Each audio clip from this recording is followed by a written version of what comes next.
Hello I am Sara. 2025 start ஆயிடுச்சு. எல்லாத்துக்கும் இந்த வருஷம் ரொம்ப நல்ல வருஷமாக இருக்கணும், சந்தோஷமாக இருக்கணும். கஷ்ட நஷ்டங்கள் வரத்தான் செய்யும், எல்லாத்தையும் கடந்து வரணும். இருந்தாலும் சந்தோஷமாக இருக்கணும், சரிங்களா? நெக்ஸ்ட்டு வந்து போன வருஷத்தை நான் எப்படி கடந்து வந்தேன்னு சொல்ல போகிறேன். 2024 ஜனவரி மாதம் பொங்கல்லாம் முடிஞ்சுது. யூடியூப் பார்க்கும்போது என்னோடய ஃப்ரெண்டு மீனா, அவளை நான் பார்த்து பேசுகிறேன். அவள் யூடியூப் சேனல் நேம் வந்து டெல்லி மீனா.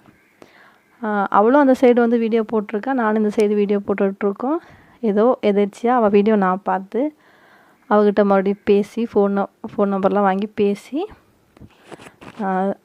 ஒரு வழியாக ரொம்ப நாள் பேசாமல் பேசிட்டோம். பேசாமல் இருந்தேன்னா ஃப்ரெண்ட்ஸு தான். அவள் கல்யாணமாகி அந்த பக்கம் போயிட்டா, நான் வேலைன்னு சொல்லி இந்த பக்கமாகவே இருந்துட்டேன். அதனால் அப்போ இருந்ததுக்கு தனித்தனி ஃபோன் நம்பர் கிடையாது.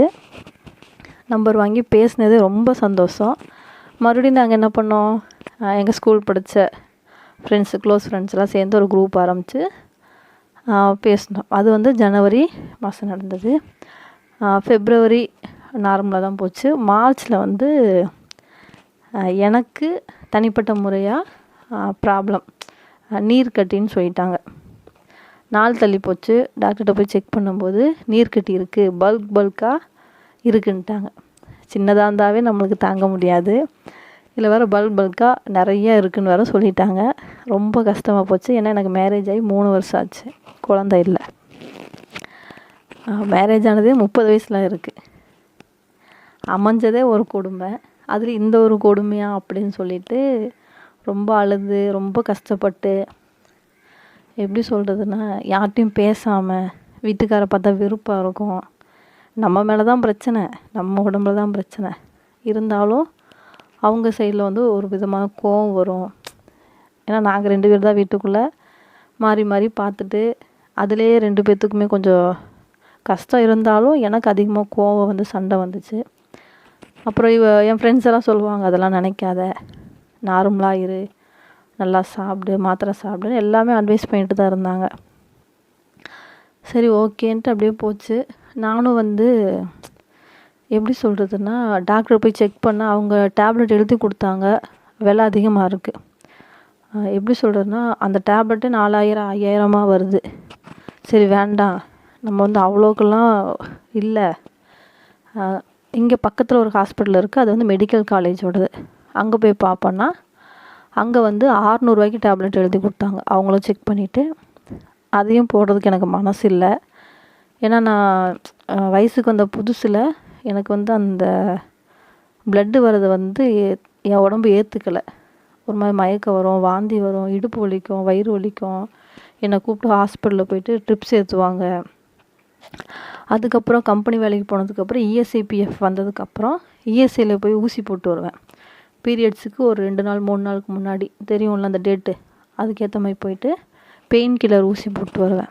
அதனால் இந்த ப்ராப்ளம் வந்துச்சா அப்படின்னு நிறைய யோசிச்சு மறுபடியும் நம்ம மாத்திரை சாப்பிடக்கூடாது அப்படின்னு நானே ஒரு நினப்புக்கு வந்துட்டு மாத்திரை சாப்பிடல. ஒரு 5 நாள் சாப்பிட்ருப்பேன், அவ்வளோதான். அதுக்கப்புறம் விட்டுட்டேன். அதுக்கப்புறம் என்ன பண்ணேன்னா, சின்ன வெங்காயம் நிறைய யூடியூப்பில் பார்க்குறது தான், கை வைத்தியம்னு சொல்லிட்டு. எனக்கு வந்து இப்போ ஆரம்ப ஸ்டேஜில் இருக்கங்காட்டிக்கு உடனே நான் பார்த்தங்காட்டிக்கு சரி நம்ம ட்ரை பண்ணுவோன்னு சொல்லி நானாக மனசார ட்ரை பண்ணேன். சின்ன வெங்காயம் சாப்பிட்டேன். மூக்கு, வாய், தொண்டை, காது எல்லா பக்கமும் செம்ம காரம். உண்மையாக பச்சை வெங்காயத்தை எப்படி சாப்பிட்றாங்கன்னு எனக்கு தெரில.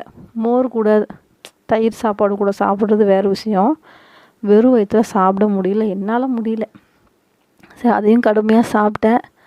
சரி வேண்டாம், ரொம்ப காரமாக இருக்குன்னு சொல்லி விட்டுட்டேன். அடுத்து வந்து பூசணி விதை, ஆளி விதை, சூரியகாந்தி விதை, எள் அப்படின்னு சொல்லி ஒரு 5 ஐட்டம் அந்த விதை. அப்புறம் வந்து காலையில் எழுந்திரிச்சோன்னே கிராம்பு டீ வச்சு குடிக்கணும். அப்புறம் இந்த இதெல்லாம் வந்து வறுத்து பவுட்ரு பண்ணி பாலில் கலந்து சாப்பிட்ணும். அதையும் நான் ட்ரை பண்ணேன். அது வந்து எனக்கு பிடிக்கல. எல்லா பவுட்ரும் அரைச்சன்னி ஒரு மாதிரி எண்ணெய் ஸ்மெல்லு மாதிரி வருதா, அது எனக்கு குடிக்கவும் தோணலை. ஒரு மாதிரி இருந்துச்சு. அதுவும் தீர வரைக்கும் சாப்பிட்டேன். 100 கிராம் 40 ரூபா தான் ஒரு விதையும். அமௌண்ட் வந்து ஒரு 200 ரூபா ஆச்சு. சாப்பிட்டேன். சரி இதுக்கு மேலே முடியாதுன்னு அதையும் விட்டுட்டேன். அதுக்கப்புறம் ரொம்ப டீப்பாக சர்ச் பண்ணி என்ன ஏதுன்னு பார்க்கும்போது கலர்ச்சிக்காயின்னு சொல்லிட்டு ஒரு நாட்டு மருந்தில் கடையில் போய் கேட்டு வாங்கினேன். மிளகு எடுத்துகிட்டு வந்து மிக்சியில் பொடி பண்ணி அது ஒரு பாக்ஸ்லேயும், கலர்ச்சிக்காயில் உள்ளே ஒரு பருப்பு இருக்கும் அதை எடுத்து அதையும் நல்லா தட்டிட்டு மிக்சியில் பவுட்ரு பண்ணி தனித்தனியாக வச்சேன். தேனில் கலந்து வெறும் வயிற்றில் சாப்பிட்ணும். ஏப்ரல், மே, ஜூன் வரைக்கும் இந்த எல்லா வைத்தியத்தையும் பார்த்துட்ருக்கேன். ஜூன் மாதம் நான் கலர்ச்சிக்காய் சாப்பிட ஆரம்பிச்சிட்டேன். ஆமாம், ஜூன் ஃபஸ்ட்டே நான் சாப்பிட ஆரம்பிச்சிட்டேன். சாப்பிட உண்மையாகவே அவ்வளோ கசப்பு. எப்படி சொல்கிறதுன்னா, அது நாக்கில் வச்சு நம்ம ருசித்து சாப்பிட முடியாது. நல்லா தேனில் நல்லா கலக்கி ஒரு சின்ன ரவுண்டு மாதிரி உருட்டிட்டு உள்நாக்கில் வச்சு முழுங்கிடணும். லைட்டாக தண்ணி குடிச்சிக்கலாம், அவ்வளோதான். அந்த கசப்பு நம்ம அடுத்து ஏதாவது சாப்பிட்டாலும் அந்த கசப்பு தெரியும். மத்தியானம் சாப்பிட்ற வரைக்கும் அந்த கசப்பு அப்படியே இருந்துகிட்டே இருக்கும். டெய்லி சாப்பிட்டே இருந்தேன். அதுக்கப்புறம் இடையில துணியெல்லாம் வந்துச்சு, தைச்சிட்டு தான் இருந்தேன். வீடியோஸ் எல்லாம் அப்போல்லாம் போட்டுட்டு தான் இருந்தேன். இந்த மார்ச் மாதம் மட்டும் கொஞ்சம் வீடியோஸ் போடலாம். அதுக்கப்புறம் போட ஆரம்பிச்சிட்டேன். அதுக்கப்புறம் என்னாச்சுன்னா, ஜூன் மாதம் என் நாத்தனார் இங்கே வந்தாங்க. எங்கள் பக்கத்தில் வீட்டு கல்யாணம்னு சொல்லிட்டு வந்தாங்க, இருந்தாங்க. எப்படி சொல்கிறதுன்னா, இங்கே நானும் இவரும் தான் இருக்கோம். அம்மா அப்பா கிடையாது என் வீட்டுக்காருக்கு. அப்போ இவங்க இருக்கும்போது எப்படி சொல்கிறதுன்னா, அவங்களுக்கும் அது செகண்ட் லைஃபு. ஃபஸ்ட்டு வீட்டுக்கார் இறந்துட்டார். ஒரேடியாக நம்ம ஒரு 10 நாள் 15 நாள் இங்கே இருக்கக்கூடாது. இப்போ நான் போய் எங்கள் அம்மா வீட்டிலேயே இருக்க முடியாது. இங்கேயும் நான் இவங்களை சேர்த்து வைக்க முடியாது. ஏன்னா அதுவே இன்னும் பழக்கம் ஆகிடும். ஆல்ரெடி அப்படி இருந்துட்டு 1 மாதம் 2 மாதம் இருந்துட்டு போயிருக்காங்க. இந்த வாட்டி எனக்கு செம கோவம் வந்துருச்சு. இருந்த உடனே பையனுக்கு நாய் கடிச்சிருச்சு. அது ஒரு பக்கம் எனக்கு கோவம் வந்துருச்சு. அவங்களுக்கு லேட் மேரேஜ் தான். கடவுளாக பார்த்து ஒரு குழந்தைய கொடுத்துருக்காரு. நம்ம கவனமாக வச்சு பார்த்துக்கணும். நம்ம கைக்குள்ளே இருக்க வரைக்கும் நம்ம பார்த்துக்கணும். அவங்க பார்க்கல, பக்கத்து வீட்டு நாய் கடிச்சிருச்சு. அதை கூப்பிட்டு போய் ஹாஸ்பிட்டலில் போய் பார்த்து அந்த பையனை பார்த்து அவனுக்கு 2-3 இன்ஜெக்ஷன் போடணும்னு சொல்லிட்டு இங்கே இருக்க வச்சு அதில் கொஞ்சம் டைம் இழுத்துட்டாங்க. இப்போ கல்யாணத்துக்கு வந்தாங்கன்னா 1 நாள் 2 நாள் போவாங்கன்னா ஆல்ரெடி 10 நாள் இருந்துட்டாங்க. மறுபடியும் ஒரு 10 நாள். நான் அந்த மாதம் ஊருக்கு போகணும், கோயம்புத்தூர் போகணும். அதுக்காக நான் இருந்தேன். இவங்களும் இங்கே இருக்காங்க. நான் போயிட்டேன் அப்படின்னா இங்கே இருந்துருவாங்க, அண்ணனுக்கு சாப்பாடு ஆக்கி போகணும்னு சொல்லிட்டு. எனக்கு அதுக்கு மேலே கோவம் இது நானும் கரெக்டான டைமுக்கு ஊருக்கு போக முடியல. அங்கே நான் வட்டி கட்டணும் கோயம்புத்தூரில். கரெக்டான டைமுக்கு போனால் தான் அந்த வட்டி நான் கரெக்டாக கட்ட முடியும். இல்லைனா வட்டி அதிகமாகிட்டே இருக்கும். நாள் வட்டி தானே. இவங்களுக்கு இவங்க இருக்கணும் அப்படிங்கிற ஒரு நினப்பில் வந்துட்டாங்க. கோவம் வந்துச்சு, திட்டி அவங்களும் ஊருக்கு கிளம்பிட்டாங்க. நானும் மறுநாளே கோயம்புத்தூர் நான் கிளம்பிட்டேன். ஜூன் மாதம் ஃபுல்லாக ப்ரெஷர். எப்படின்னா, நம்மளுக்கு ஒரு வாழ்க்கை கிடைக்கிறதே பெருசு. அந்த வாழ்க்கையும் இழந்து 2வது ஒரு வாழ்க்கை கிடைக்கிறது பெருசு. நான் சொல்கிறது பொண்ணுங்களுக்கு வயசு அதிகமாகிருச்சு. எனக்கு 33, அவங்களுக்கு 34 வயசு. அந்த ஏஜில் வாழ்க்கை கிடைக்க நம்ம தக்க வச்சு இருந்துக்கணும். அண்ணன் சொல்லிவிட்டு அண்ணனே நம்ம சப்போர்ட் பண்ணிட்டு இருக்க முடியாது. எல்லாமே பார்த்தது அண்ணன் தான். கடைசி காலம் வரைக்கும் பார்க்க முடியாது. எல்லாத்தையும் சொல்லி நார்மலாக பேசினாலும் புரியலை. நான் கோவப்பட்டு திட்டி தான் அனுப்பிச்சேன் இந்த வாட்டி. அது ஒரு டென்ஷன்லேயே நான் கோயம்புத்தூர் போனேன். அங்கே போனால் சாந்தி கியஸ்டுக்கு ஹாஸ்பிட்டல் இருக்குது இங்கே சிங்காநல்லூரில். அங்கே போயிட்டு அங்கே ரொம்ப கம்மி தான் ஹாஸ்பிட்டல் ஃபீஸ் எல்லாம், ஸ்கேன் எல்லாமே ரொம்ப கம்மி. அப்பாவுக்கு ஒரு டைம் பார்த்துருந்தோம். அதனால் சரி மறுபடியும் அங்கே போய் பார்க்கலான்னு போனேன். எல்லா ரிப்போர்ட்டும் எடுத்துகிட்டு தான் போனேன். அவங்க என்ன சொல்லிட்டாங்கன்னா, டியூப்பில் பிளாக் இருக்கான்னு செக் பண்ணணும், அந்த டெஸ்ட்டு எடுத்துருங்க அப்படின்னு சொல்லி எழுதி கொடுத்தாங்க. கேஜி ஹாஸ்பிட்டலுக்கு, லோக்கல் எங்கேயுமே இல்லை, கேஜி ஹாஸ்பிட்டல் தான் இருக்குன்னு சொல்லிட்டாங்க. அங்கே போய் எப்படி சொல்கிறதுனா, டியூப்பில் பிளாக் இருக்கான்னு சொல்லி லிக்விட் விட்டு அடித்து பார்ப்பாங்க. அவங்க என்ன சொல்லிட்டாங்க, இல்லைம்மா அப்படியே பிளாக் இருந்தாலும் இந்த லிக்விட் வழியாக அது வெளியே வந்துடும் அப்படின்னு சொல்லி அனுப்பிட்டாங்க. நானும் இங்கே வந்துட்டேன். அங்கெல்லாம் செக் பண்ணிவிட்டு வட்டியெல்லாம் கட்டி முடிச்சுட்டு இங்கே செங்கல்பட்டுக்கு வந்துட்டேன். வந்துட்டு ஜூலை ஆகஸ்ட் வந்து ஜூலை மாதம் வரைக்கும் நான் என்ன பண்ணுறேன்னா இந்த கலர்ச்சிக்காயை சாப்பிட்றேன். பவுட்ரு தீரட்டும். நான் 40 ரூபாய்க்கு வாங்கினேன். குட்டி குட்டியாக தான் சாப்பிட்டேன், நிறையெல்லாம் சாப்பிடல. குட்டியாக ரொம்ப எப்படி சொல்கிறேன்னா கடலைப்பருப்பு 2-3 கடலைப்பருப்பு வச்சா எப்படி இருக்கும் அந்த மாதிரி சைஸில் தான் உருட்டி சாப்பிட்டேன். சரி தீரட்டும், ஒன்றும் பிரச்சனை இல்லை அப்படின்னு சொல்லிட்டு பீரியட்ஸ் வரும்போது செக் பண்ணேன். 2 வாட்டி பீரியட்ஸ் அந்த இது சாப்பிடும்போது வந்துச்சு. சின்ன சின்னதாக நம்மளுக்கு தெரியும்ல ப்ளட் எப்படி வருது, அதில் சின்ன சின்னதாக கட்டி வருதான்னு சொல்லிட்டு ஒரு மாதிரி சதை மாதிரி இருக்கும். அதை ஃபஸ்ட்டு நான் பீரியட்ஸ் ஆகும்போதே சரி ஓகே நம்மளுக்கு இப்படி வந்திருக்கு, கிளியர் ஆயிரும்னு ஒரு நம்பிக்கை வந்துருச்சு. அதுக்கப்புறம் ஜூலை மாதமும் பீரியட்ஸ் ஆனேன், ஆகஸ்ட்டும் ஆனேன். ஆகஸ்ட் மாதம் நான் சாப்பிடல, விட்டுட்டேன். சரி அப்புறம் பார்த்துக்கலாம் அப்படின்னு சொல்லிட்டு. ஏன்னா கொஞ்சம் ப்ரெஷர் என் நாத்தனார் சைட்லேருந்து. எப்படி சொல்கிறதுன்னா இப்போ நம்மளுக்கு அப்பா அம்மா இல்லைன்னு அவங்களுக்கு நல்லா தெரியும்.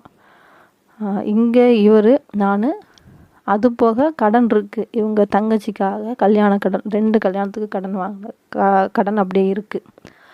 வட்டி கூட கட்ட முடியல, அந்தளவுக்கு தான் வியாபாரம் போயிட்டுருக்கு. சரின்ட்டு கொஞ்சம் கொஞ்சமாக பார்த்து நானும் பொறுமையாக இருக்கேன், அவரும் பொறுமையாக இருக்கார். அவங்க என்ன ஃபோன் பண்ணி என்ன சொல்லுவாங்க, அண்ணா எனக்கு வாழ்க்கை சரியில்லை, மாமியார் சண்டை போடுறாங்க, இவர் இப்படி இருக்கார் அப்படி இப்படின்னு சொல்லவும் அவரும் எப்படி சொல்கிறதுனா ஒரு மனசில் சங்கடம் வந்துடும்ல, நம்மளுக்கு யாரும் இல்லை, அப்பா அம்மா இருந்திருந்தாங்கன்னா நம்மளை பார்த்துருப்பாங்க, நம்ம தங்கச்சி இப்படி கஷ்டப்பட வேண்டியது இல்லைன்னு அவருக்கும் வருத்தம் ஆயிடுச்சு. இந்த ப்ரெஷர்லேயே போயிட்டுருக்கு. செப்டம்பர் மாதம் எனக்கு அவருக்கு சண்டையே வந்துருச்சு. நீங்கள் வந்து இப்படி தான் பண்ணுவீங்க, உங்களுக்குன்னு ஒன்று பார்த்துக்க மாட்டீங்க அப்படின்னு சொல்லி நானும் அவர் சண்டை போடுறேன். எனக்கு இங்கே இருக்க இஷ்டம் இல்லை, எங்கள் வீட்டுக்கு போனாலும் எங்கள் அம்மா என்னை சேர்த்துக்க மாட்டாங்க, உங்கள் காரியெல்லாம் முடிஞ்சது வீட்டுக்கு வரக்கூடாதுன்னு சொல்லிட்டாங்க, வந்தால் புருஷனோட வாங்க, இருங்க, கிளம்புங்க, அவ்வளோதான். எங்கள் அம்மாவை பொறுத்த வரைக்கும் தனிப்பட்ட முறையாக சண்டைன்னு போகக்கூடாது, எனக்கு அங்கே போகவும் இஷ்டம் இல்லை. அப்படியே ஒரு மாதிரி இருக்க எப்படி சொல்கிறதுனா இவ்வளோ தானே வாழ்க்கை, இதுக்கு மேலே இன்னொரு வாழ்க்கைங்கிற அளவுக்கு எனக்கு மைண்டில் வந்துருச்சு. நீ எப்படியோ போ, நீ கடைசி வரைக்கும் உன் தங்கச்சி தான் பார்ப்ப அப்படின்னு சொல்கிற அளவுக்கு எனக்கு நான் சொல்லிட்டேன் அதை கூட. ஏன்னா இதுக்கப்புறம் 3வது ஒரு லைஃப் அமையாது. ஃபஸ்ட்டு லைஃப் நம்மளை விட்டுட்டு போயிடுச்சு, 2வது லைஃப் நம்ம கையில் தக்க பிடிச்சி வச்சுக்கணும், தாக்கு பிடிச்சி. அது இல்லை அப்படின்னா யார் என்ன பேசுகிறாங்களோ இல்லையா, நம்மளுக்காக ஒரு மனசுக்கு தெரியும்ல. நானும் ஒரு பொண்ணு தான், எப்படி இருந்தாலும் நம்ம கஷ்டப்பட்டு அவங்கள கூட இருந்து தான் நம்ம ஆகணும். இங்கேயும் தான் எனக்கு கடன், எனக்கு நான் என்ன சொல்கிறதுன்னு தெரியாத அளவுக்கு இந்த இடத்துல எனக்கு கடன். இதை நான் ஃபேஸ் பண்ணவே என்னால் முடியாது, ஏன்னா நான் உண்டாக்குன கடன் கிடையாது. அப்போ நான் எப்படி வாழ்கிறது? அப்போ எனக்கு என் வீட்டுக்காருக்கு 1000 சண்டை வரும்ல. வீட்டில் ஒரு பெரியவங்க இருந்தால் தெரியாது, இருந்தாலும் அது எங்கள் 2 பேத்துக்குள்ளே எக்ஸ்ட்ரா வந்து சண்டை வரதான் ஆரம்பிச்சிது. அதுக்கப்புறம் செப்டம்பர் மாதம் முடிஞ்சுது. செப்டம்பர்லேருந்து ஒரு துணி வரல, ஒரு ஆர்டர் வரல. ஓப்பனாக சொல்ல போகிறேன், தைக்கிறதுக்கு துணியே வரல. செப்டம்பர், அக்டோபர், தீபாவளிக்கும் துணி வரலை. நானே ரொம்ப ஆச்சரியமான. அது போக இங்கே வந்து மெயினில் வந்து ஒருத்தங்க கடை போட்டிருக்காங்க. சரி ஓகே, அங்கே போய் தைக்க கொடுத்துட்டாங்க, நம்மளுக்கு அவ்வளோதான், மளிகை கடை வச்சு தான் நம்ம பார்த்துக்கணும் அப்படின்னு சொல்லிட்டு நானும் அவரும் பேசிட்டு அப்படியே இருந்தோம். அக்டோபர் மாதம் தீபாவளிலாம் முடிஞ்சதுக்கப்புறம் நாள் தள்ளி போச்சு. அந்த தீபாவளி டைமுங்கிறங்காட்டிக்கு நானும் சரி ஓகே நாள் தள்ளி போயிடுச்சு. தீபாவளி வேலையை தான் பார்த்துட்டு இருந்தோமே தவிர கடை வச்சுருக்கங்காட்டிக்கு அப்புறம் பார்த்துக்கலான்னு விட்டுட்டேன். ஏன்னா நீர்க்கட்டி இருக்குன்னு தான் சொல்லிட்டாங்களே, அதான் இருக்கும், அப்புறம் எப்படியோ பீரியட்ஸ் வர வச்சுக்கலான்னு சொல்லிட்டு பார்த்துட்டேன். சரி இருந்தாலும் ஒரு சின்ன நம்பிக்கையோட கார்டு வாங்கி செக் பண்ணேன். செக் பண்ணும்போது 2 கோடு விழுந்துச்சு. ரொம்ப சந்தோஷம். நைட்டு 3:30 மணிக்கு செக் பண்ணுறேன். இப்படி செக் பண்ணியிருப்பாங்களான்னு தெரியல, ஆனால் விடிகாலம் தான் செக் பண்ண சொல்லுவாங்க ஃபஸ்ட்டு யூரினில். எனக்கு அது வரைக்கும் பொறுக்க முடியாமல் நான் 3:30 மணிக்கு செக் பண்ணிட்டு உட்காந்து அழுதுட்ருக்கேன். எனக்குன்னு ஒரு ஜீவன், என்னால் ஒரு ஜீவன் சொல்லிட்டு அந்த சந்தோஷமான விஷயமும் எனக்கு அழுகதான் வருது. எப்படி நம்ம இதுக்கப்புறம் எப்படி ஃபேஸ் பண்ண போகிறோம் அப்படின்னு சொல்லிட்டு அழுக வருது. நெக்ஸ்ட் பார்ட்டில் மிச்சத்தை சொல்கிறேன் அடுத்த வீடியோவில் எப்படி என்னன்னு சொல்லிட்டு.